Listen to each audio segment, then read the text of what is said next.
الله الرحمن الرحيم. بسم الله والحمد لله والصلاة والسلام على رسول الله وعلى آله وصحبه. So the presentation I'll be giving today is about the Muslim Christians. As everybody here is aware, in the Qur'an and in the Sunnah, our Nabi sallallahu alayhi wa sallam speaks about people who follow the Prophet Isa alayhi salam, or Jesus. It is a good time to talk about this right now because we are in the time of Christmas. Christmas is in just 2 days from now. And we should recognize that Isa alayhi salam, Jesus, is a prophet that is talked about probably the most in the world, because I think there's more Christians right now in the world than there are Muslims. And on top of that, Muslims also mention his name. But we need to understand the historical context around Jesus beyond just the fact that this is a holiday that the Christians celebrate about, because he is our prophet too. And there's actually a lot of historical evidence to show that the early followers of Isa alayhi salam had a theology very similar to that of us Muslims. So this is going to be our table of contents. Sadly, the projector has cut off the left side of it. But the first thing we're going to do is we're going to do a quick overview of Isa alayhi salam. We're just going to know Isa alayhi salam, know about his life. Second, we're going to cover the Gospel, the Injil, and the Gospels that are found in the modern-day Bible. I'll explain how the Bible works real quick. The Nasara, which means the Christians, that's the Arabic term used. When you read the Qur'an, they say the Nasara when it refers to the Christians. And we're going to go over these early Christian groups. And finally, we're going to know why this is important for us to know as modern-day Muslims. And again, sadly, the right side is also cut off. So Allah says in Surah Al-Ma'idah, and when Allah put in the hearts of Al-Hawariyin, the disciples of Isa, Jesus, to believe in me and my messenger, they said, we believe and we bear witness that we are Muslims. Whenever you go to dawah stands or hear about dawah stands on YouTube or on the internet or New York City or wherever, they always say Jesus was a Muslim.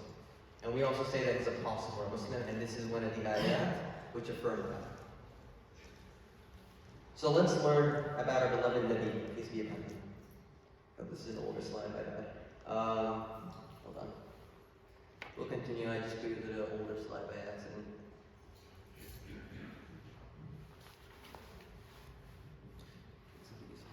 Can you use your hotspot?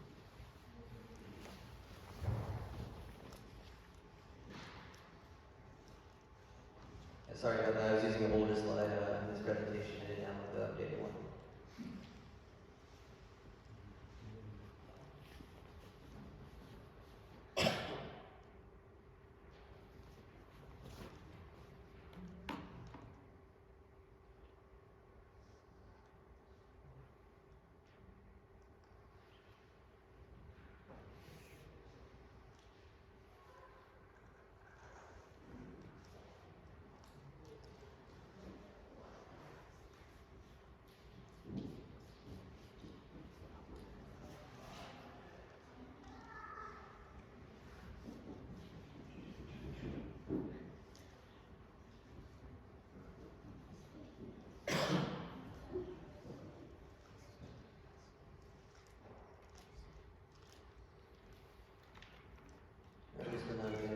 And we should be on the updated version of the slide. My apologies. Alright, so again, sadly our projector cuts it off, but let's start with some important Christian figures that we as Muslims should know, because we should be learning about the background of our prophet. The first one is Imran, or the Christians call him Joachim. That's his Hebrew name. He's the father of Maryam alayhi salam. And the Qur'an talks about him. In the third chapter of the Qur'an, Surah Ali Imran, the family of Imran. Zachariah, alayhi salam, or Zechariah, that's what the Christian name is. He's the prophet and paternal cousin of and caretaker of Maryam alayhi salam. Yahya alayhi salam, or commonly known as John the Baptist. He was the son of Zechariah alayhi salam, and he was a prophet himself, and he was a good friend of Isa alayhi salam. He had his own mission. A little bit of trivia, the Mandaeans, they're a religious group that claims to be descendants of his da'wah. Maryam alayhi salam was the mother of Isa alayhi salam. Obviously the Virgin Mary, the Mother Mary, we'll cover her more. And Isa alayhi salam himself, Jesus, the Messiah, which means the anointed one. When you see people say Jesus Christ, that's just another way of saying Messiah. That's Christos in Greek is the Greek name for Messiah. We call him Masih. The Jews call him Mashiach, or the Jewish word for Messiah is Mashiach. And he is the prophet who brought us the Injil, the Gospel.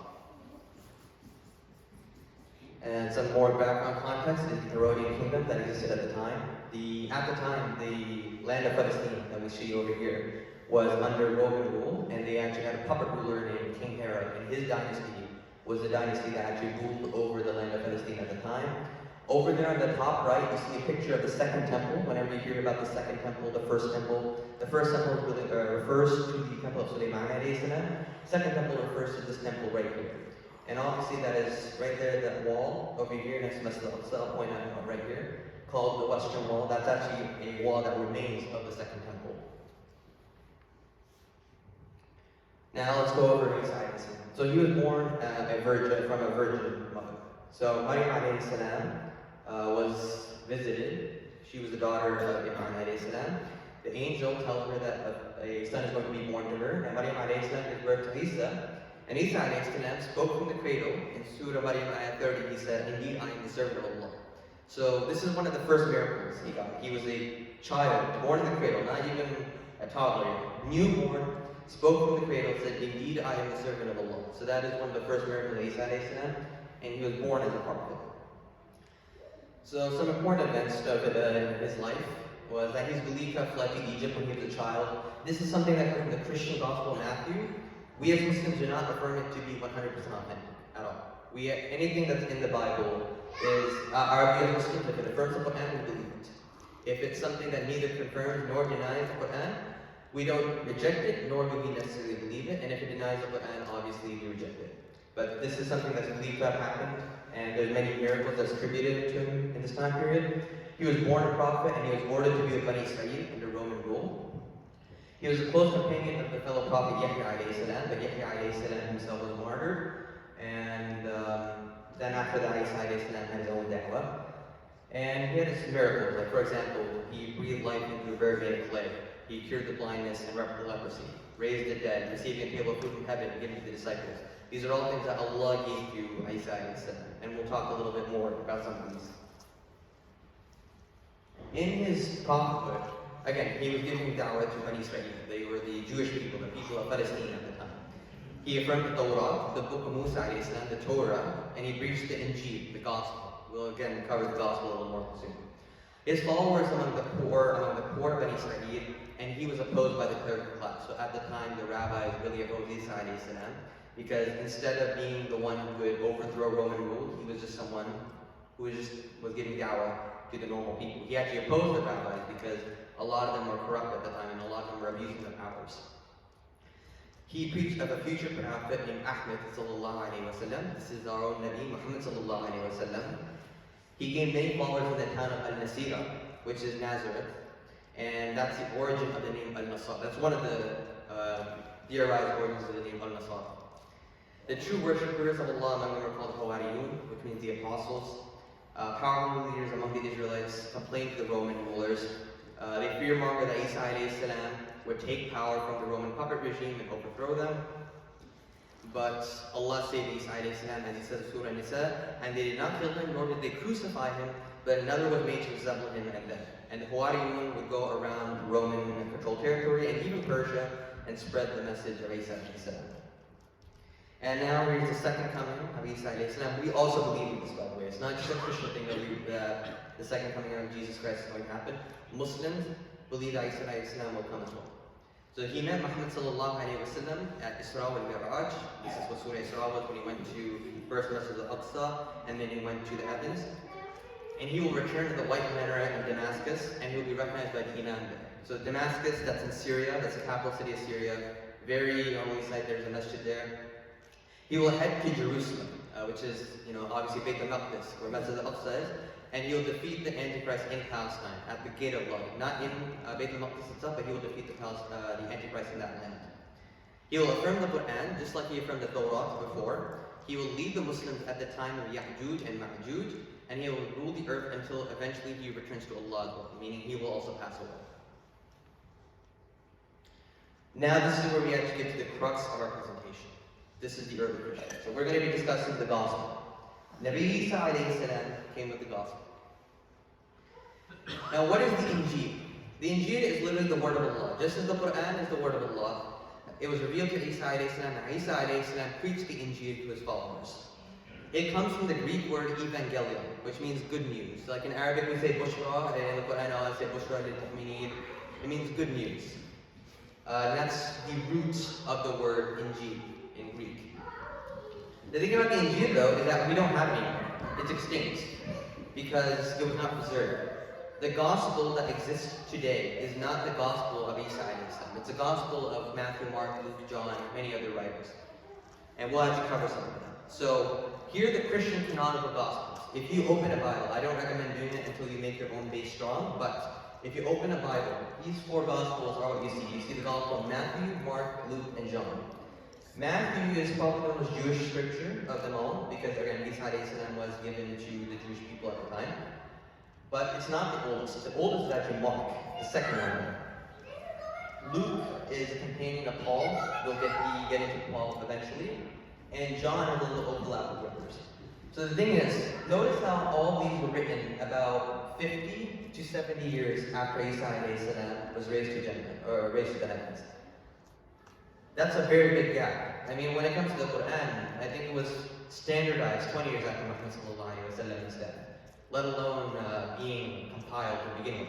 That was no standard. These were written many decades after Isa alayhi salam, and even better is that they were standardized 150 years later by the church father Irenaeus of Lyons, who rejected all the other gospels except these four. So imagine if the Qur'an was standardized around like the time of the Umayyads, like around the time of Imam Abu Hanifa, maybe even later than that. That's essentially like what the comparison here is. So if you guys want my sources, inshallah, I'll show them to you guys at the end. Here are some other gospels that existed, because those four weren't the only ones that we know of. There's the Gospel of St. Thomas, which interestingly enough actually affirms a lot of the Qur'an stories, by the way. Like about Isa alayhi salam molding birds, or speaking the cradle. Some of these are actually found in different sects' gospels. Like for example, there's the Gnostics, who believed that they had their own secret knowledge. And there's all these other different Christian groups out there that existed at the time. But many of these gospels existed. The other one that's put out there is the Gospel of Judas. I do not know much about that gospel. But these are three gospels I want to focus on. The Gospel of the Ebionites, the Gospel of the Nazarenes, and the Gospel of the Hebrews. These three gospels are also mostly extinct. We only have little snippets of them that exist, and that's only in the writings of the Church Fathers. The Church Fathers heavily criticized these gospels for being very different from the gospels of their own things. These groups, the Ebionites, Nazarenes, and Hebrews, not the Hebrews. The Hebrews is believed to be a gospel used by all these Jewish Christian groups. Again, we'll get to them. But all of these affirmed a lot of things that theologically is close to Islam. So let's get to the actual Nasara. Who are these Muslims? So this is a potential theory regarding where the name comes from. It could be from Al-Nasira, the city of Nazareth. That's actually where it is, in the land of Palestine. That's where many of them are from. Isa alayhi salam got a lot of support. If you ever hear Jesus of Nazareth, that's the town it refers to. It could come from the word Ansar, meaning helpers, because they were helpers of Isa alayhi salam. And it could also be from the Syriac word of Nisraya. Syriac is a language spoken in the Middle East. It's not Arabic or Hebrew, it's its own language. But this is potentially where it comes from. Now here's the first Christians. Isa alayhi salam's da'wah was known to Bani Israel, known as today the Jewish people. Many of them became followers of Isa alayhi salam, mainly the poor and weak among them, and he preached to them the Injil. Something interesting in the Gospel of Matthew is this verse in Matthew 4:23. And he went about all Galilee, teaching their synagogues and preaching to them the gospel of the kingdom, and healing every disease and infirmity among them. I bolded gospel of the kingdom in particular, because that's another gospel that isn't the Gospel of Matthew or the Gospel of Mark. That's the Gospel of Jesus. That right there is the Gospel of Matthew affirming our Injil. And after his ascension, it was his apostles who would spread the message of Islam under the Ummah of Isa alayhi salam, because every prophet had their own Ummah. So let's get to the Pauline Christians. Most of the Christians we see today, I think all of them at this point, are Pauline Christians. So this included the Roman emperors, obviously, because they became Christian. They followed Saul of Tarsus, later known as Paul, and we'll cover him soon. So what did Paul do? He wrote the earliest known descriptions of Isa alayhi salam, and those are the letters of Paul. He shaped the modern view of Isa alayhi salam. So the Trinitarian Creed, not him necessarily, but everything about him, the Trinitarian Creed, death and resurrection, divine sonship, a lot of that is a result of his sect of Christianity. He opened the church to the Gentiles, which is non-Israelites, and that's why the church grew a lot. And he's essentially the forefather of the Protestants, the Catholic Church, and the Orthodox Church that still exists today. And he's known as Paul the Apostle. This building right here is a building in the city of Nicaea, modern-day Turkey. It was a Greek city, though, where the Trinitarian Creed was actually standardized. The Nicene Creed, as they call it, because it's named after Nicaea. Now here's a little fun fact about Paul. He never actually met Isa alayhi salam, and this is something accepted in Christian theology. He only became a Christian after allegedly seeing Isa alayhi salam in a vision on the way to Damascus. So here's another picture of the city of Damascus right here. His theology would eventually dominate Christianity after Roman Emperor Constantine became a Christian, and his views stood in stark contrast with the Jewish Christians. Despite this, he's considered to be one of the highest authorities in Christianity. Again, a man who never met Isa alayhi salam. We always hear stories like this from our own side and as Muslims. Or I always hear, this saint met Muhammad sallallahu alaihi wasallam in a vision. And I'm not denying that these karamat can happen. But sometimes people will claim suhbah, they claim to be sahaba of Muhammad sallallahu alaihi wasallam based off visions like this. But even then, even the people who do have this Qur'an, this gift of actually seeing Muhammad sallallahu alaihi wasallam in a dream, we never put them above the Sahaba. We never put them above Abu Bakr or Umar or Uthman or Ali radiallahu anhum. This is something that is actually commonly accepted in Christian theology, that Paul is at the same level as the Al-Khawariyun. So let's get to the Jewish Christian. This is who I, Dr. Yasafadi, and many others believe could have been potentially some Muslims. So they are followers of Isa who maintain the law of the Torah, or the Torah. Do you remember how I said that Isa alayhi salam will come and he'll affirm the Qur'an just to affirm the Torah? That is something similar to us. So we will be, inshallah, if we are at the time, may Allah protect us from the fitna of the Dajjal. But if we are followers of Isa alayhi salam, we will be following the Qur'an's law, just as these Jewish Christians follow the law of the Torah. There are major theological differences with Christianity as we know.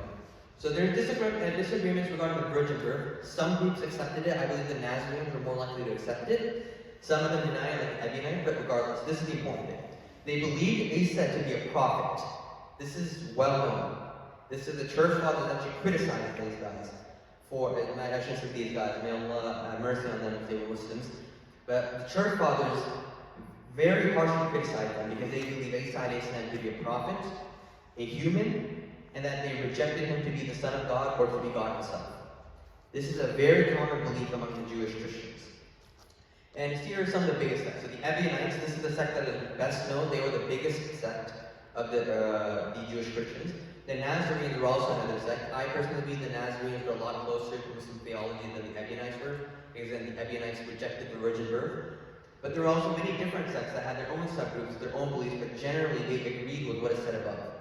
A lot of them very much agree with that, and they all had their own gospels. These sects of Jewish Christians started to go extinct around the 4th century onwards, and that's actually the time when the Romans accepted the Pauline theology. And once they accepted the Pauline theology, instead of oppressing all Christians as a group as a whole, they started oppressing the Jewish Christians in particular. Now again, our knowledge of them comes from biased church fathers, but what is important is that these groups existed. So even then, like some things that are here, like for example, rejection of the virgin birth, we can't know for sure that they actually rejected the virgin birth, because what is our source from them? A bunch of Pauline church fathers who honestly really hated these people. So even then, we can't even fully say for sure that some of their incorrect beliefs were beliefs that they actually had. We just have to trust the fact that these fathers were being honest in their criticisms. But what we do know, again, these groups existed and they were fairly numerous at the time. It was only near the end of the 1st century where Pauline Christianity began to overpower. So there's a lot of things that were lost in history. As I said before, Christians were very heavily persecuted. The people are not concerned, when you're persecuted, you're not concerned with the recording things. For example, in the Makki era of Sirah, most of the Sahaba, we don't have many hadith regarding that time period. Why? Because at the time, they were being hunted by Abu Jahl, they were being tortured, they were being killed. They don't have the time to learn from Muhammad sallallahu alaihi wasallam beyond what is the core of creed. So during that time period, the Christians were oppressed, the Muslim Christians were oppressed all throughout. There's never a period of time where they were never oppressed. So they never really had a time to actually write their own things down that much. And after Pauline theology was standardized by the Roman Church, they went even harder against specifically Jewish Christians. By the end of the 1st century, Pauline Christianity was dominant, but by the time of Islam, with Muhammad sallallahu alaihi wasallam, these groups were almost entirely extinct. I say almost because potentially there were some Sahaba who could have been part of those groups. So this is what I'm referring to. Salman al-Farisi radiallahu anhu, I think we all know his story. If not, he was a Persian boy who was a Zoroastrian, became Christian before Muhammad sallallahu alaihi wasallam, I think, was even born. And he lived with 3 Christian monks. When one monk died, he'd go to the other, then the other monk died, he went to the last one. And finally, when that last monk was on his deathbed, Salman al-Farisi wanted to know where to go next. But that monk said, I do not know where to go, there's no more real Christians anymore. And he sent him to search for a prophet, I believe in the land of the palm trees, who had these signs of prophethood, who accepted gifts, rejected charity, and then had the seal of prophethood in him. Muhammad obviously had all these things, and he became a Muslim. So those 3 monks, and Salman al-Farisi radiallahu anhu himself, there's a good chance that they could have been Muslim, like followers of Isa of a different ummah. Abbas radiallahu anhu, he was a Christian slave from Nineveh, which is modern day Iraq, and he was from the land of Yusuf because Yunus my bad. And he became Muslim here because Muhammad sallallahu alaihi wasallam asked him, where are you from? And he said, Nineveh. And Muhammad sallallahu alaihi wasallam said, oh, from the land of Yunus. And as a result, Abbas became Muslim right away. Now, Abbas didn't have any issue with the theological differences. There's a possible chance he could have also been from these groups. Because we know the Christians of Iraq were very different from the Christians of the Roman Empire. And finally, Heraclius. He's not a Sahaba himself, he never became a Muslim. But there's a very interesting story when Abu Sufyan, before he became a Muslim, went to Heraclius, and Heraclius asked him about Muhammad sallallahu alaihi wasallam. Heraclius said that this man is a prophet, and if you follow him, you'll have success. Inshallah, the quote will be there. But he himself rejected Christianity, most likely for worldly reasons, and we will get to that hadith again. So now, I talked about all these things about history. Why is that important for us? Does anybody actually want to answer here? Give dawah, that's one thing. So, here's something. This is directly from our books of hadith. This is from Sahih Bukhari. This is the 7th hadith in Sahih Bukhari. Byzantines, if success is your desire, and if you seek right guidance and want your empire to remain, then give a pledge of allegiance to this prophet. This is something that Heraclius said before he took it back when his bishops started to give him pushback. He said, oh, I was just testing you, testing your faith, etc. But Heraclius recognized this to be real. Now, they were our forebears, these Christians. We can learn lessons from them. We obviously learn lessons from the Sahaba, like Abbas radiallahu anhu. Not Abbas, not bad. This is Khabbab radiallahu anhu. This is a hadith that Muhammad said to Khabbab radiallahu anhu after he was tortured. Among those who were before you, a believer used to be seized, and a pit used to be dug for him, and he used to be placed in it. Then a saw used to be brought forth, put on his head, which would be split into 2 halves. His flesh might be combed with iron combs and removed from his bones, yet all of this did not cause him to remove from his religion. The Christian Roman sources attest to all this. The persecution of Christians was a well-known thing that happened in the Roman Empire. And we can learn from those Christians.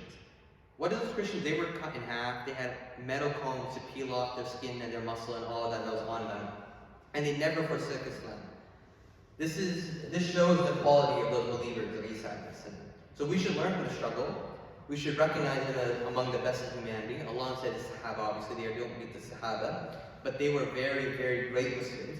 We should remember that that there were Muslims before Muhammad sallallahu alaihi wasallam. I actually think that these are the best documented Muslims before our ummah, besides Bani Israel, meaning the early Jews like Musa alayhi salam, Dawood alayhi salam. Obviously, we have evidence for them too. But I believe that these are the best documented Muslim nation after that nation. Now, a lot of Christians don't know about this stuff. I mean, a lot of Muslims. For a show of hands, how many of you guys actually knew about this stuff before I said it? No one? Okay. That goes to show, this is in Muslim circles. Christian circles know even less because they actually don't teach these things a lot.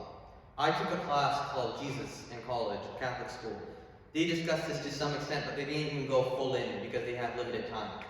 So many Christians are unaware that we as Muslims revere Jesus for one. Many assume that Christian theology was the way it was always, right? They don't understand that Christian theology evolved over a period of time. Those who do know that theology developed are unaware of the different groups that existed, because these groups were very close to Muslims. Why would the church tell them that, by the way, some of our early people believe the same things that Muslims did? And those who are aware of the different groups are unaware of how similar the beliefs are to Islam. They do not know why we say Jesus was a Muslim. So we have to tell these things to them.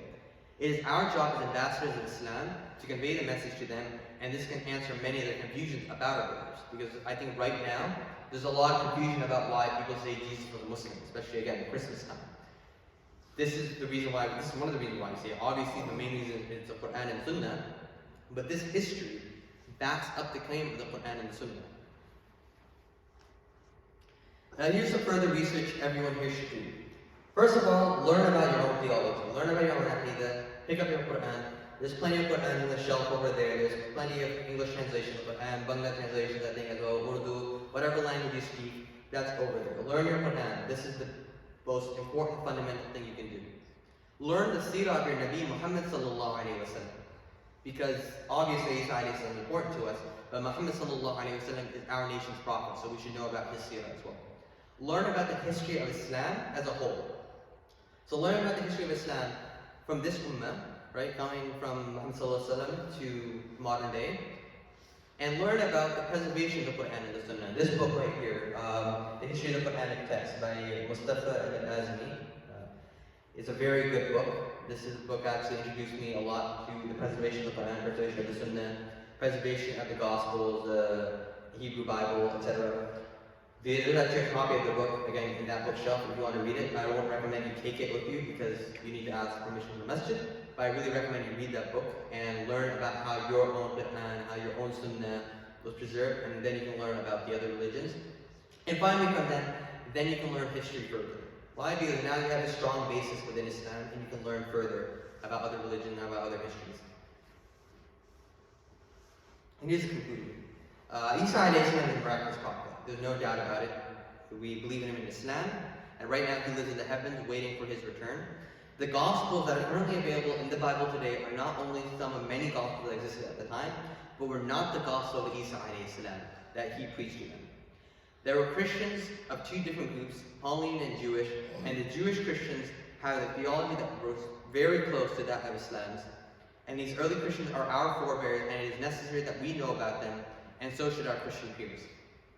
May Allah grant us all knowledge, and allow us gathering to spread more good around the world and intercede for us on the Day of Judgment.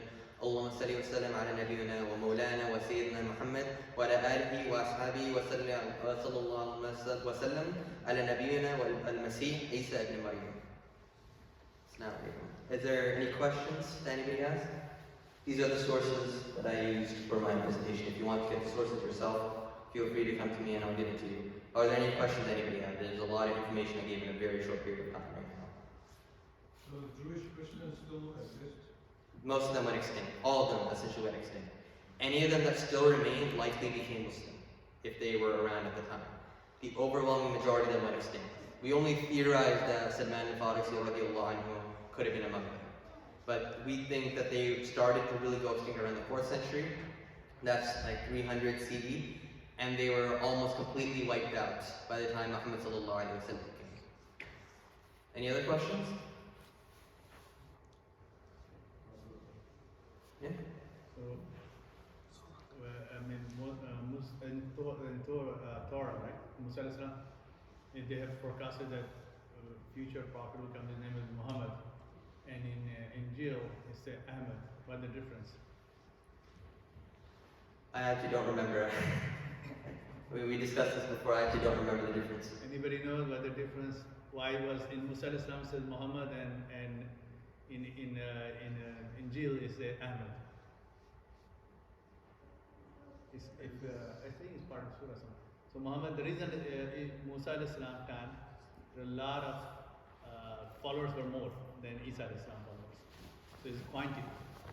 So they were told Muhammad sallallahu alaihi wasallam. Isa alayhi salam's followers were very firm. Quantity was less, and his quality was more quality. So Ahmed was quality, and Muhammad was quantity. There's a difference. So Isa alayhi salam followers were very firm, and they have a higher priority than Musa alayhi salam followers. So that's the difference. And that's actually a really good point to bring up. Quantity versus quality.